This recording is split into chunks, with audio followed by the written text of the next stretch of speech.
الحمد لله رب العالمين، والصلاة والسلام على سيدنا ومولانا محمد وعلى آله وصحبه وعلى من تبعهم بإحسان إلى يوم الدين. أما بعد، فقد قال الله تبارك وتعالى في كلامه المجيد والفرقان الحميد: أعوذ بالله من الشيطان الرجيم. بسم الله الرحمن الرحيم. لن ينال الله لحومها ولا دماؤها ولكن يناله التقوى منكم. وقال الله تبارك وتعالى في موضع آخر: والفجر وليال عشر والشفع والوتر. وقال النبي صلى الله عليه وسلم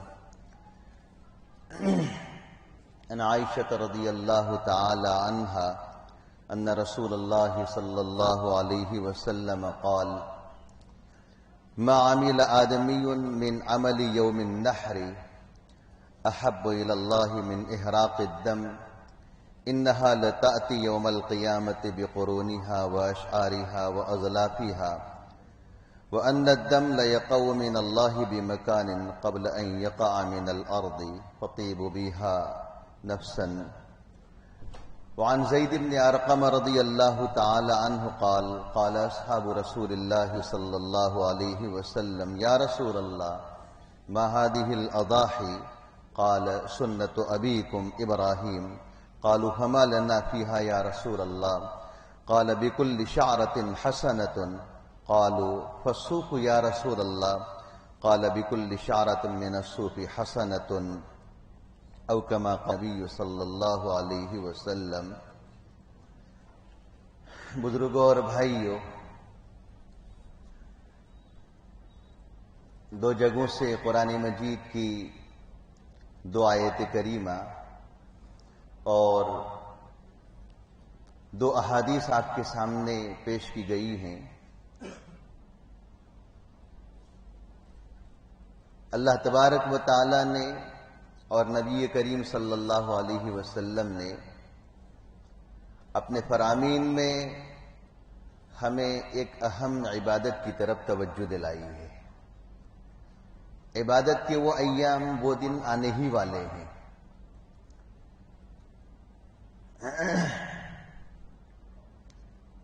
آج ذی قعدہ کی 27 تاریخ ہے. آئندہ کل 28 اور پرسوں 29 کا چاند ہمیں دیکھنا ہے.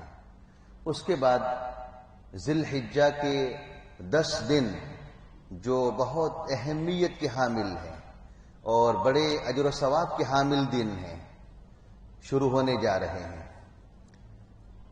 میں نے پہلے آپ کے سامنے آیت کریمہ جو پڑھی ہے، اس آیت کریمہ میں اللہ تبارک و تعالی نے فجر کی اور 10 راتوں کی قسم کھائی ہے، اور وتر اور شفاع کی راتوں کی قسم کھائی ہے.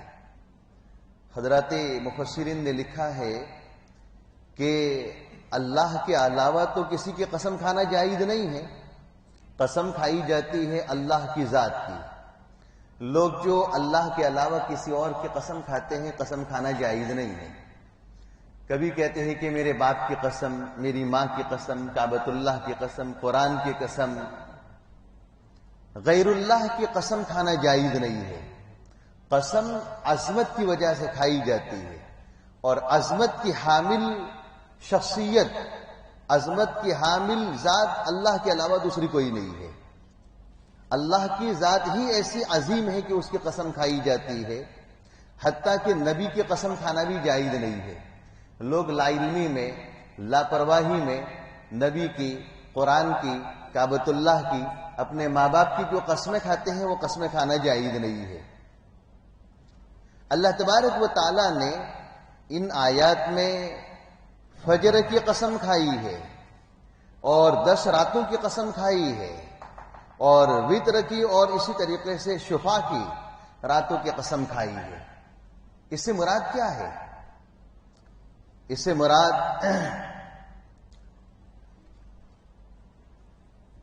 حضرات مفسرین نے ذی الحجہ کی 10 راتیں مراد لی ہے. والفجر ولیال عشر، فجر کی قسم. فجر سے مراد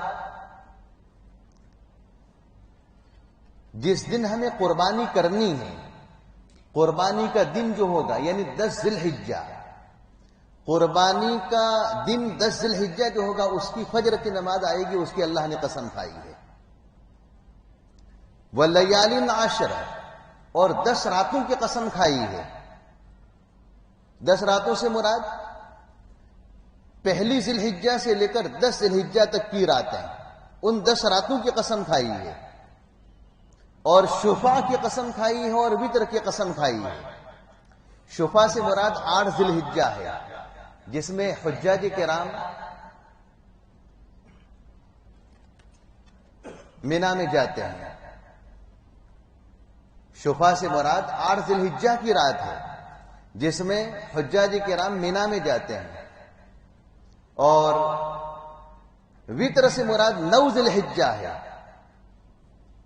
جس میں حجاج کرام عرفات میں جاتے ہیں، جو عرفہ کا دن ہوتا ہے، یعنی قربانی کے ایک دن پہلے والا دن، جس میں روزہ رکھنا بھی بہت بڑے ثواب کا حامل ہے. بہرحال میں تو بتا رہا ہوں یہ کہ اللہ تبارک و تعالیٰ کے نزدیک یہ 10 راتیں اور یہ 10 دن بڑی عظمتوں کے حامل ہے، بڑی عظمتوں کے حامل ہے، ثواب کے حامل ہے.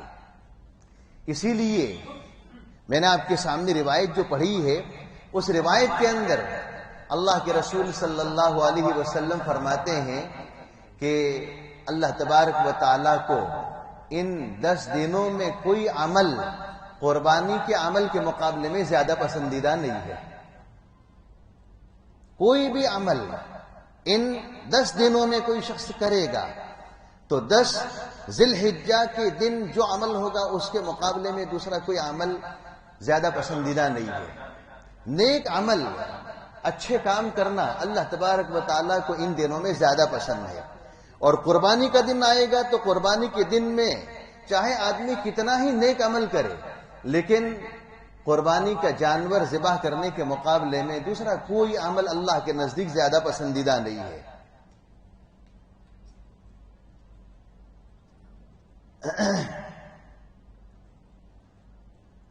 میں نے روایت جو پڑھی ہے اس روایت میں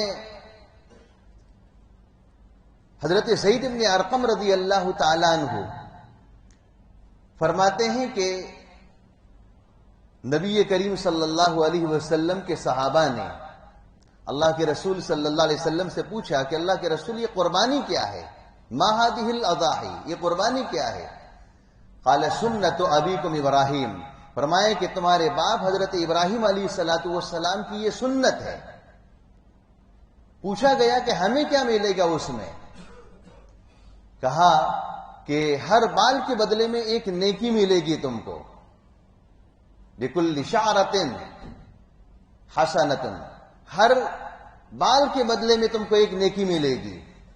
تو حضرات صحابہ کو پھر سوال ہوا کہ اللہ کے رسول کوئی آدمی بال والا جانور ہی ذبح کریے تو نہیں ہوتا ہے، بکری بال والی ہوتی ہے اور بڑا جانور بال والا ہوتا ہے، تو اس کی جسم پر بال ہوتے ہیں تو اس کے بدلے میں ایک نیکی ملے گی. لیکن ہر آدمی بال والا جانور ذبح کرے یہ تو نہیں ہوتا ہے. کبھی آدمی دمبا بھی ذبح کرتا ہے، گھیٹا بھی ذبح کرتا ہے، بھیڑ ذبح کرتا ہے، تو اس پر بال نہیں ہوتے، اس پر تو اون ہوتا ہے، اس پر اون ہوتا ہے. اللہ کے رسول نے فرمایا کہ اون کے ہر بال کے بدلے میں بھی تم کو کیا ہوگا؟ ایک ایک نیکی ملے گی. اب کسی آدمی نے ایک بکرا ذبح کیا ہے، ایک مینڈا ذبح کیا ہے، یا ایک بھیڑ ذبح کیا ہے، ایک دمبا ذبح کیا ہے، اس کی جسم پر ہزاروں لاکھوں کروڑوں تعداد میں کیا ہوگے؟ بال ہوں گے. اتنے بال ہوں گے جس کو گن نہیں سکتے ہیں، گنا نہیں جا سکتا ہے، اتنے بال ہوں گے.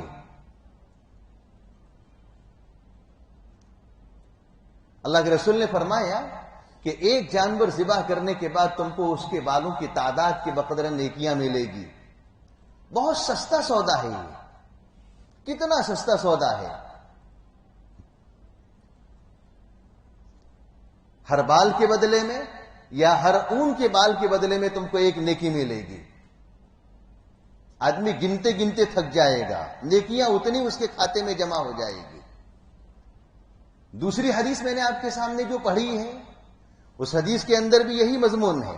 اللہ کے رسول صلی اللہ علیہ وسلم فرماتے ہیں کہ یہ قربانی کا جانور قیامت کے دن آئے گا اپنے سینگ کو لے کر، اپنے کھر کو لے کر، اپنے بالوں کو لے کر، اور جسم کے ایک ایک عضو کو لے کر آئے گا، اور وہ تمہارے لیے نیکیوں کا ذریعہ بنے گا. لہذا تم اپنی قربانی بہت خوش دلی سے کرو. دیکھو اللہ کے رسول فرماتے ہیں کہ قربانی خوش دلی سے کرو، یعنی نفس کو مار کر اور نفس کا بوجھ اتارنے کے لیے نہ ہو، بلکہ قربانی خوش دلی سے ہونی چاہیے. قربانی اللہ کے راستے میں پیش کر کے خوش ہونا چاہیے کہ میں نے اللہ کے راستے میں ایک جانور ذبح کیا ہے، اللہ کے راستے میں نے اپنا ایک حصہ دیا ہے. یہ دے کر اس کو خوش ہونا چاہیے. فطیبوا بها نفسا، اللہ کے رسول فرماتے خوش دلی سے اس کو پیش کرو. اور قربانی کے جانور کو ذبح کرتے وقت اس کا خون جو زمین پر گرتا ہے، زمین پر گرنے سے پہلے اللہ کے وہاں وہ مقبول ہو جاتا ہے. ابھی زمین پر اس کا خون گرا نہیں ہے، اللہ کے وہاں مقبول ہو جاتا ہے اور اس کے کھاتے میں نیکیاں آنی شروع ہو جاتی ہے. اس لیے قربانی ہر آدمی کو کرنی چاہیے. میں کہتا ہوں کہ قربانی ہر آدمی کو کرنی چاہیے، اس لیے کہ قربانی کے لیے کوئی زیادہ پیسہ ہمیں خرچ نہیں کرنا پڑتا ہے. میں بکرے کی بات نہیں کرتا ہوں اور پورے جانور کی بات نہیں کرتا ہوں. بکرے کی بات، بکرا تو ملے گا 15, 20, 25 ہزار میں ملے گا، اتنی استطاعت ہر ایک کی نہیں ہوتی ہے. بڑا جانور خریدنا 20-25 ہزار میں، یہ سمجھے اس کی استطاعت طاقت نہیں ہوتی ہے. لیکن ایک بڑے جانور کے اندر حصہ تو رکھ سکتا ہے. ایک نارمل آدمی بھی، ایک معمولی قسم کا آدمی بھی اپنی قربانی کرنا چاہے تو قربانی کر سکتا ہے. اس لیے کہ ہم دیکھتے ہیں کہ اپنے ضرورت کے کاموں کے لیے، گھریلو کام کاج کے لیے اور دوسرے ضروری کاموں کے لیے ہم پیسہ خرچ کرتے ہیں. تو سال میں ایک مرتبہ قربانی کا دن آتا ہے، تو قربانی کے لیے ہمیں چاہے قربانی ہم پر واجب ہو تو کرنی ہی کرنی ہے، واجب نہ ہو اور اللہ نے استطاعت دی ہو قربانی کر سکتا ہے تو اس کو قربانی کرنی چاہیے. آج کل تو حصے کا رواج ہو گیا ہے نا، آج کل تو حصے کا رواج ہو گیا ہے، اور ہم اشتہارات دیکھتے ہیں کہ 1200 روپئے میں ایک حصہ، 1200 روپئے میں ایک حصہ. تو 1200 کے حساب سے اگر جانور دیکھیں تو کتنا ہوگا؟ 12 ستانا 84، 8,500 میں 8,400 کا جانور ہے. میں 8,400 کی بات نہیں کرتا ہوں، میں 1200 کی بات کرتا ہوں. 1200 روپئے نکالنا، جو آدمی جو اچھا خاصا گھر چلا سکتا ہو، اچھا خاصا کما سکتا ہو، تو سال میں اس کے لیے 1200 روپئے ایک حصے کے نکالنا کوئی مشکل نہیں ہے. اس سے تھوڑے اوپر جائیں گے تو 1300 کا حصہ ہوگا. 13 ستانا 91، سمجھیے 1300 روپئے. تھوڑے اوپر جائیں گے تو 1400 کا حصہ اور 1500 کا حصہ آئے گا. 1500 میں کتنا ہوگا؟ 15 ستانا 10,500، اور 2000 کا اگر حصہ کرے گا تو 14,000 کا جانور پڑے گا. بہرحال میں تو یہ کہہ رہا ہوں کہ اللہ نے استطاعت دی ہے اور قربانی اس پر واجب ہے تو قربانی کرنی ہی کرنی ہے. اب نصاب کی مقدار میں مال اس کے پاس ہے تو قربانی کرنی ہوگی، لیکن نصاب کتنا ہے وہ ابھی نہیں بتا سکتا ہوں میں، اس لیے کہ اس وقت آدمی کے پاس نصاب کی مقدار میں مال ہے، اور قربانی کے دنوں میں اگر کوئی شخص نصاب کی مقدار میں مال کا مالک نہیں رہا ہے تو قربانی واجب نہیں ہوگی. نصاب میں ابھی بتا دوں، ابھی نصاب بتا دوں، اور قربانی کے دنوں میں اگر وہ نصاب اس کے پاس نہیں ہے تو قربانی واجب نہیں ہوگی. جس دن قربانی کرنی ہے اس دن اس کے پاس نصاب کی مقدار میں مال ہے تو قربانی واجب ہوگی. یہ تو میں نے صاحب نصاب کی، نصاب والے کی بات کی ہے. لیکن جس آدمی کے پاس نصاب نہیں ہے اور قربانی کے لیے 1200, 1300, 1400, 1500 نکال سکتا ہے تو اس کو نکالنا چاہیے اور قربانی اپنی کرنی چاہیے. بہت بڑا اجر و ثواب ہے، بہت بڑا اجر و ثواب ہے قربانی کا. ایک بڑے جانور کے اندر حصہ رکھے گا تو اس کے 7 حصے بنیں گے، تو 7ویں اس کے بدن پر جو بال ہوں گے نا، اس بال کے 7ویں حصے کے برابر اس کے نامہ اعمال میں نیکیاں لکھی جائے گی۔ آدمی ایک ایک نیکی کے لیے ترسے گا قیامت کے دن، ایک ایک عمل کے لیے قیامت کے دن ترسے گا، تڑپے گا۔ وہ دنیا کے اندر اگر ایک بڑے جانور کے اندر حصہ رکھ لیا تو 7ویں حصے کے برابر اس کے نامہ اعمال میں نیکیاں لکھی جائے گی۔ لیکن یاد رکھو ایک بہت اہم بات جو میں ہر سال کہتا ہوں، یہاں بھی کہتا ہوں اور جہاں دوسری جگہ بیان کے لیے جانا ہوتا ہے وہاں بھی کہتا ہوں، کہ قربانی کے لیے ہمیں اللہ نے استطاعت دی ہے، اللہ نے طاقت دی ہے، مالی حیثیت اچھی بنائی ہے، تو اچھا موٹا تازہ جانور خریدنا چاہیے، موٹا تازہ جانور خریدنا چاہیے، اس لیے کہ یہ قربانی کے جانور جو ہے نا وہ ہمارے لیے پل صراط پر سواری بنیں گے، پل صراط پر سواری بنیں گے۔ ایک حدیث کے اندر نبی کریم صلی اللہ علیہ وسلم فرماتے ہیں سمنوا ضحایاکم فإنها علی الصراط مطایاکم، اپنی قربانی کے جانوروں کو موٹا تازہ کیا کرو، سمنوا ضحایاکم فإنها علی الصراط مطایاکم، اپنی قربانی کے جانوروں کو موٹا تازہ کیا کرو، اس لیے کہ قربانی کا یہ جانور تمہارے لیے پل صراط پر سواری بنے گا، پل صراط پر سواری بنے گا۔ اب ہمیں یہاں سے ممبئی جانا ہو، یہاں سے ہمیں اگر کوئی لمبا 500-700 کلومیٹر کا سفر کرنا ہو، یہاں سے بھاؤنگر جانا ہے، ویراول جانا ہے، ممبئی جانا ہے، احمد آباد جانا ہے، تو ہم کیا کرتے ہیں؟ لوکل گاڑی کا انتخاب نہیں کرتے ہیں، اور اگر ہمیں بائی روڈ جانا ہو تو کوئی رکشہ وغیرہ یا یہ کہ وہ جو عام قسم کی نارمل جو گاڑی ہوتی ہے اس کا انتخاب نہیں کرتے ہیں۔ دل میں کیا ہوتا ہے کہ جلدی سے جلدی ہم پہنچ جائیں اور فٹافٹ اپنا کام نمٹا کر آ جائیں، فٹافٹ اپنا کام نمٹا کر آ جائے۔ ایف سی وی گاڑی کا انتخاب ہوتا ہے، بی ایم ڈبلیو کا انتخاب ہوتا ہے، اسی طریقے سے اور بھی دوسری گاڑیاں ہوتی ہے، ڈسٹر گاڑی ہوتی ہے اس کا انتخاب ہوتا ہے، تاکہ تیزی سے آ جائے اور نمٹا کر واپس سمجھے اپنے گھر آ جائے۔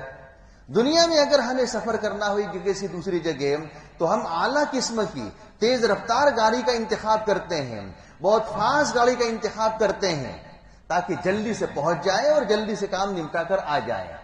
اب تو دنیا سمٹ گئی ہے، اب تو دنیا سمٹ گئی ہے۔ یہاں سے اگر کسی آدمی کو دہلی جانا ہو تو ٹرین سے جائے گا تو کیا ہوگا؟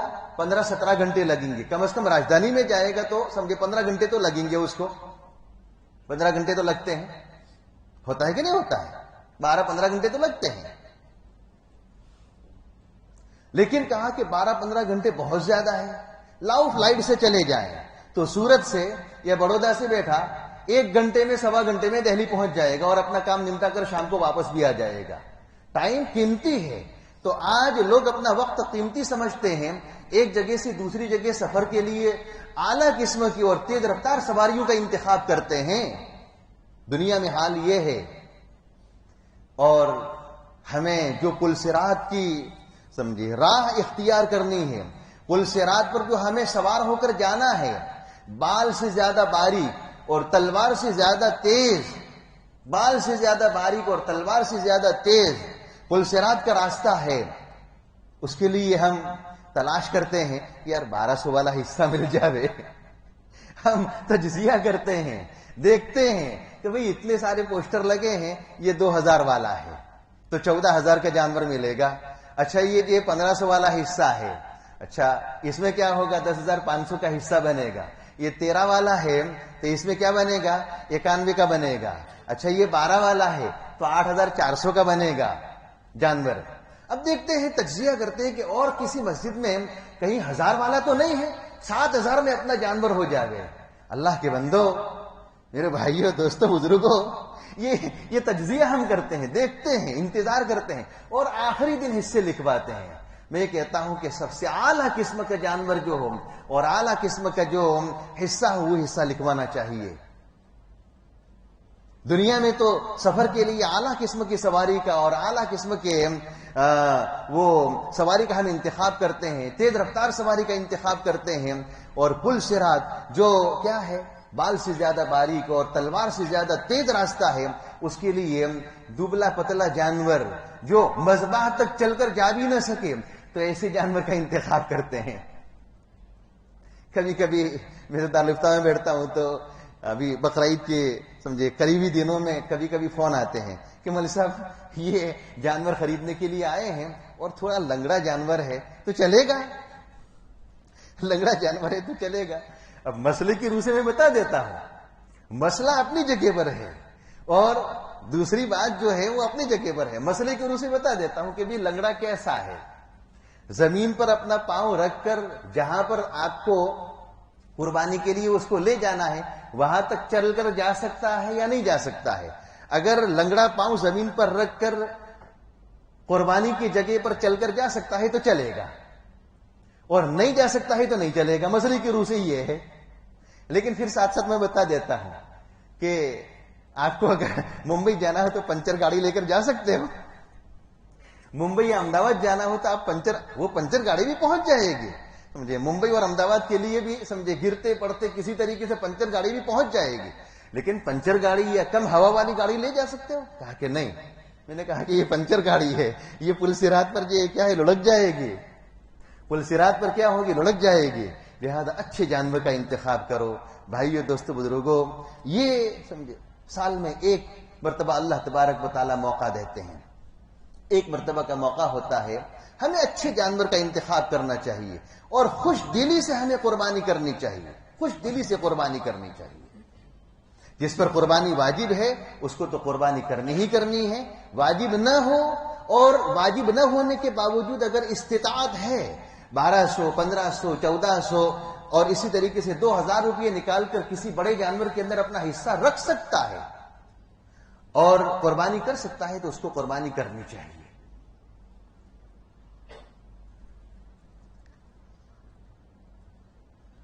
اللہ تبارک و تعالی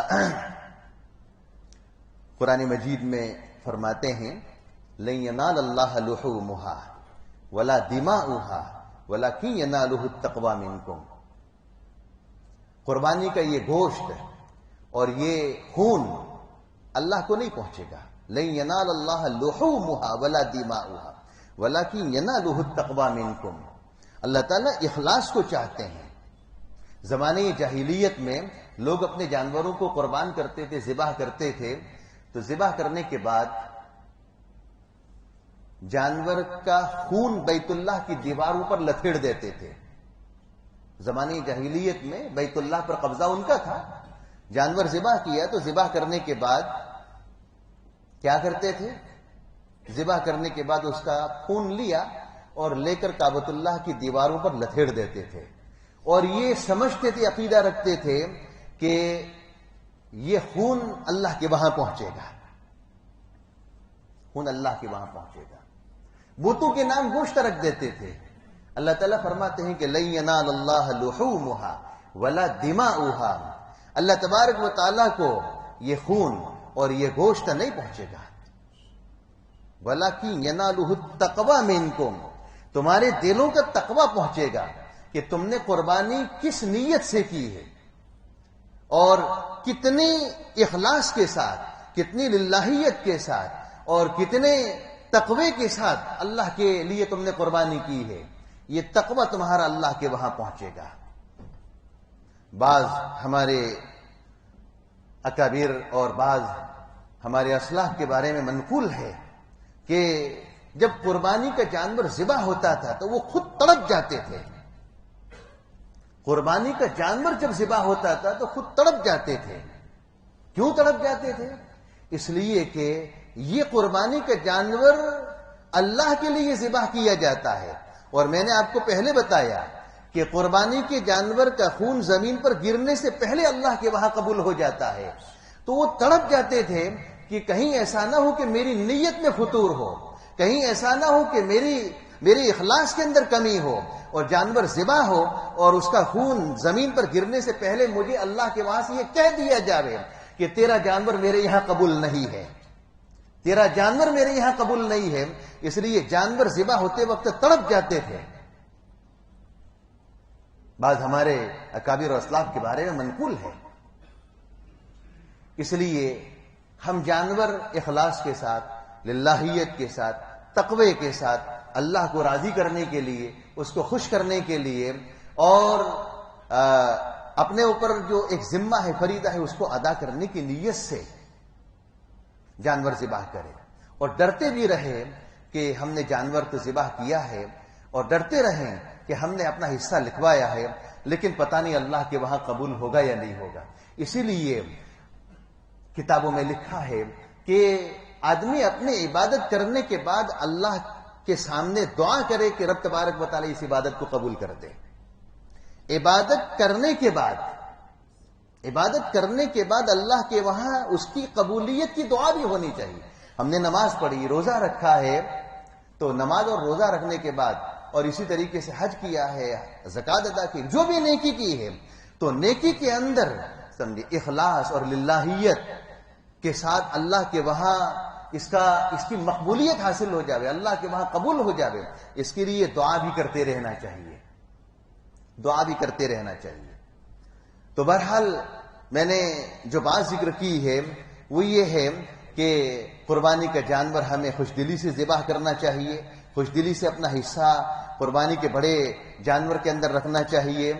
اور نصاب یہ کیا ہے؟ نصاب تو جس دن قربانی ہوگی اس کے ایک آدھ دن پہلے مجھے سمجھے اگر کسی کو قربانی کرنی ہو تو سمجھے مجھے فون کر لے، اس لیے کہ سونے چاندی کا بھاؤ اوپر نیچے ہوتا رہتا ہے، سونے چاندی کا بھاؤ اوپر نیچے ہوتا رہتا ہے، اس لیے سمجھے سونے چاندی کے بھاؤ کے حساب سے ہمیں حساب لگانا ہوگا۔ آج کل